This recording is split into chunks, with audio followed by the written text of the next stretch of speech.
Ang pasahero sa madaling araw. Driver ako ng tricycle dito sa Iloilo. Sanay na akong magbiyahe kahit 10 oras ng gabi kasi doon malakas ang pasahero. Isang madaling araw mga bandang 2:00, may babae na pumara sa akin sa may kanto.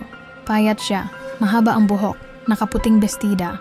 Hindi naman ako nag-isip ng masama, pinasakay ko siya. Tahimik lang siya sa likod. Sabi ko, "San ka, day?" Ang sagot lang niya, "Diretso lang." Kaya minaneho ko. Habang umaandar kami, napansin kong parang lumalamig ang hangin sa likod ko. Medyo kinilabutan ako pero tiniis ko. Pagdating sa madilim na parte ng daan, may nakadikit na ilaw mula sa poste. Doon ko siya nasilayan ng malinaw sa side mirror. Wala siyang paa. Hindi siya nakaupo, nakalutang lang. Nanlamig ang buong katawan ko, halos mabitiwan ko ang manibela. Nang makita niyang nakatingin ako sa salamin, bigla siyang ngumiti, mahaba ang ngipin, at bumulong, "Huwag kang lilingon." Hindi ko na namalayan kung paano ko naitakbo ang tricycle pabalik sa barangay hall. Pagdating ko doon, wala na siya. Hanggang ngayon, hindi na ako bumibiyahe tuwing madaling araw.